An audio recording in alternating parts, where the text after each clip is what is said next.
Santana 7h27 e a gente abre a semana com uma entrevista especial no nosso Bom Dia Feira, principalmente para quem ocupa cargo de gestão. Segunda-feira é muito bom a gente falar sobre esses assuntos, porque é o dia que as pessoas estão revigoradas do final de semana e começam a organizar as ideias para tentar fazer uma semana mais produtiva.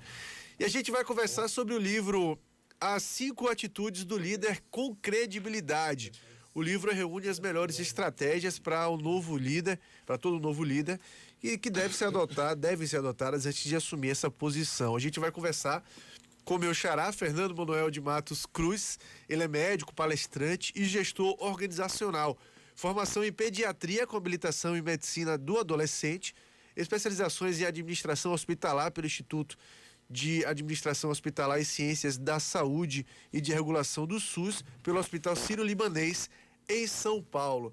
É muito bom falar contigo, a gente agradece a disponibilidade de falar conosco e eu queria começar essa entrevista justamente perguntando como que surge para você esta ideia, né, esse interesse pela gestão. Você é médico por formação. O que é que te motivou a escrever um livro? Até que ponto para chegar a escrever um livro de gestão? Para a gente começar compreendendo de fato a sua história. Bom dia.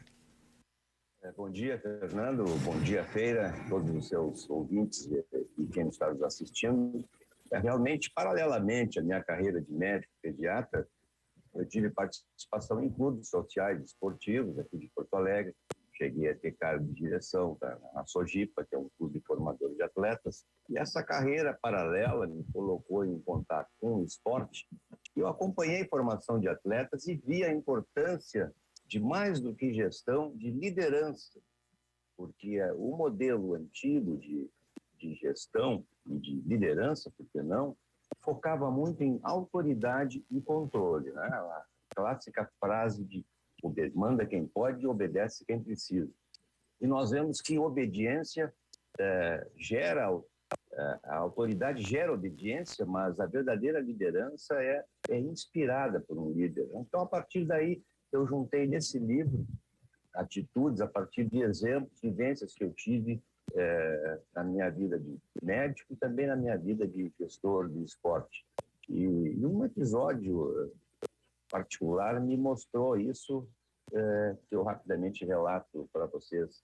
E foi uma tarde, quando eu estava chegando ao clube, avistei de longe uma menina acompanhada de sua mãe. Logo identifiquei a Letícia, minha paciente de consultório, e me preparei para recepcioná-la e abraçá-la como sempre fazia. E à medida que a menina se aproximava com a mãe, ela desatou num choro convulsivo. E a mãe, quanto mais a menina chorava, a mãe desatou num riso.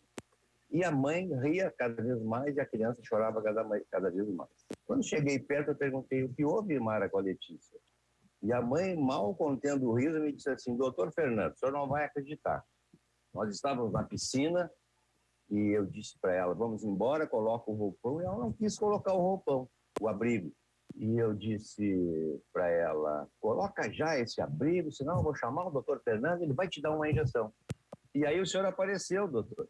E eu fiquei pensando quantas vezes no mundo corporativo não acontece isso, né? Cumprimos a tarefa determinada pelo chefe, fazemos o que foi solicitado e ainda assim somos ameaçados pela terrível injeção da menina Letícia. E a partir daquele momento eu senti que eu poderia transformar essas experiências, adequá-las ao mundo corporativo e passar a minha experiência nesse mundo da liderança. E assim surgiu esse livro aí, depois de 2 anos de pesquisa.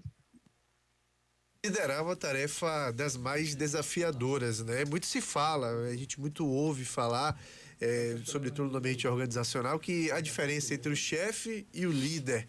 Eu queria que você falasse um pouco pra gente quais são as principais características de um verdadeiro líder, né? Porque nem sempre quem está à frente de uma equipe, de fato, tem essas características. Deveria, mas nem sempre tem, nem sempre se tem líderes o que deveriam estar liderando, né? São mais chefes do que líderes, muitas vezes. Exatamente, porque muitas vezes se atribui à liderança uma posição hierárquica, e a liderança não depende de cargo. Muitas vezes na empresa que nós trabalhamos, ou mesmo no nosso convívio, nós vemos que não necessariamente a pessoa que detém o poder hierárquico é a pessoa que lidera. Liderar nada mais é do que influenciar pessoas para obter resultados. Então, o chefe é esse controle, né? Controle, autoridade, usa a sua autoridade, e nós só seguimos pessoas em quem confiamos. E só confiamos em pessoas íntegras. E ao me perguntares qual as características do líder ideal, se eu, ao fazer essa pergunta, normalmente em palestras que eu faço para as empresas, o que vocês imaginam que é um líder ideal?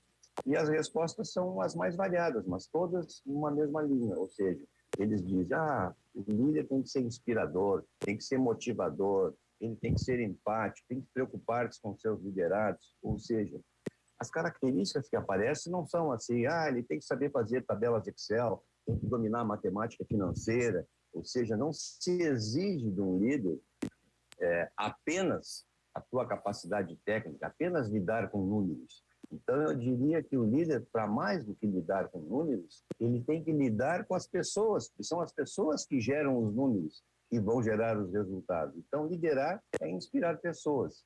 E o líder com credibilidade, ele terá muito maior condições de inspirar as pessoas e realmente ter engajamento, e não apenas a autoridade, que gera obediência, como eu disse, mas não gera comprometimento.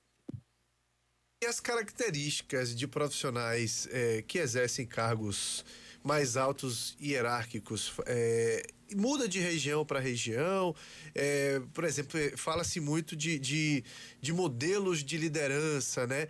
A gente tem modelos de países diferentes de acordo com a cultura de cada país, organizacionalmente falando, de regiões. A gente está num Brasil imenso. Isso muda também? Ou é algo que é meio que eu não gosto de falar muito receita de bolo, mas de repente é uma característica que é comum a todos os povos que estão ali à frente da liderança? Eu diria que a verdadeira liderança inspiradora, ela depende muito mais de atributos do caráter da pessoa do que de seus atributos técnicos. Então, me pergunta assim, a diferença entre gestão e liderança. Gestão é o que fazemos, é o que nós fazemos, é o nosso trabalho. Liderança é quem somos. Então, a principal característica do líder é a sua integridade. Quando eu falo integridade, não é só ser honesto, cumpridor dos deveres, é ser uma pessoa íntegra, ou seja, inteira, que seja ela mesma. Então, eu vou seguir esse líder porque eu confio naquela pessoa, não só pela sua competência, também pela competência, mas pela confiança. Então, se essa pessoa me inspira confiança e ela é competente, então confiança mais competência é igual a credibilidade.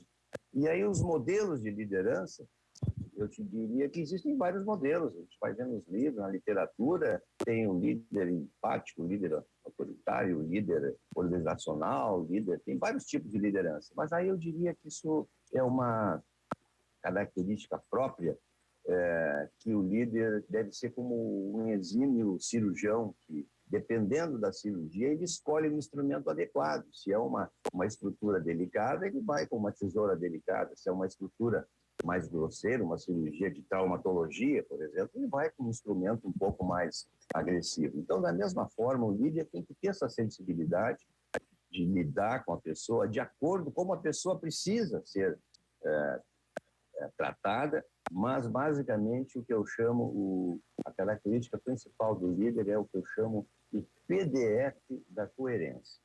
Ou seja, o que o líder pensa, o que ele diz e o que ele faz tem que estar em congruência. Então, se essa pessoa prega alguma coisa, fala, tem as suas ideias, tem a sua filosofia, o que ele pensa, e principalmente as suas ações estão congruentes com isso, eu vou confiar nessa pessoa. E essa pessoa, então, eu vou permitir que ela seja o meu líder e me inspire no meu trabalho. Bom, a gente volta e meia ouve comentários do tipo, bom, o fulano tem espírito de liderança, fulano de tal já nasceu líder, desde criança tem esse espírito. Aí a pergunta que eu faço, existe isso de fato? Pessoas que já têm essa predisposição, né, à liderança e aí emendando dentro desse assunto. A liderança é algo treinável? Essa é uma polêmica que já existe há mais de de 40 anos e, segundo a literatura, vai continuar. Mas, assim, a lógica, para mim, é muito simples. Se nós fôssemos depender, eu digo a humanidade, fosse depender apenas dos líderes natos, como Mandela, Martin Luther King, seriam muito poucos, a gente precisa muito mais líderes, né? Então, as teorias mais atuais mostram que existem realmente pessoas que já nascem com esses atributos, assim como existem pessoas que já nascem com o dom da música. Só que esses que já nascem com o dom da música são os que mais treinam, não é? São os que mais treinam, são os que mais se dedicam a desenvolver o seu dom.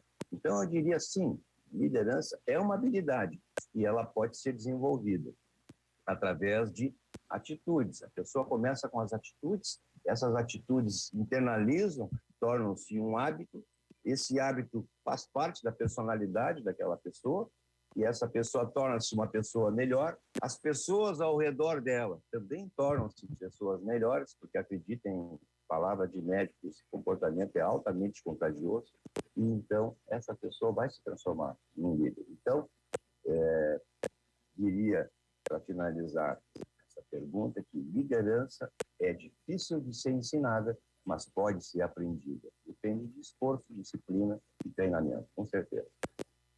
O título do livro é muito instigante, né? 5 atitudes do líder com credibilidade. Claro que sem querer antecipar, tirar o gostinho da leitura para quem for buscar o livro, eu queria que você colocasse um pouco para a gente quais seriam essas 5 atitudes, né, do líder com credibilidade, o que é que definiria de fato, a partir das atitudes, a credibilidade desse líder.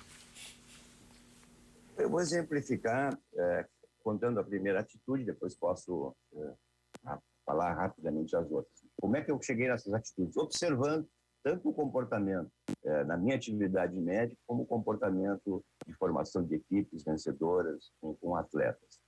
Eu estava em casa, certa noite, fui chamado para uma cirurgia de urgência, uma cesariana, em que eu, como pediatra, atendi o recém-nascido em sala de parto.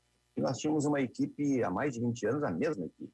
O mesmo cirurgião, o mesmo auxiliar, o mesmo anestesista e eu, o mesmo pediatra. Então, nós nos entendíamos com olhares, nem precisava olhar, a gente antecipava as atitudes um do outro.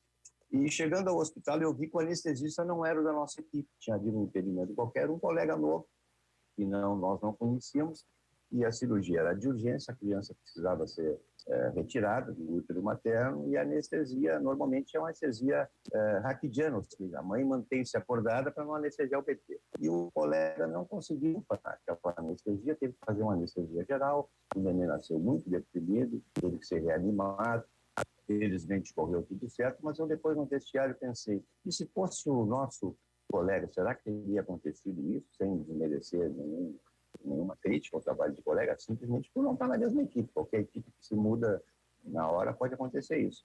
E aí surgiu a ideia de fazer a primeira atitude, que é respeite a todos, mas escolha por competência. Ou seja, muitas vezes nós achamos que vamos por amizade, por outras questões, vou convidar aquele meu amigo para ser o chefe da minha equipe, e isso não funciona bem. E assim por diante. Então, são atitudes que, tipo essa, respeite a todos e escolha por competência, estabeleça resultados com prioridade, com resultados desafiadores, defina propósito. Hoje, especialmente as novas gerações, gostam de trabalhar com um propósito. Ninguém quer se sentir fazendo um trabalho mecânico. A pessoa quer saber qual é o impacto do seu trabalho. Por que acordar de manhã cedo, né, e ir para a rádio fazer um programa de rádio? Né? Tem que ser movido por um propósito, não é simplesmente por um trabalho. Né? Então, são essas atitudes e outras que dão um propósito à vida e formam essa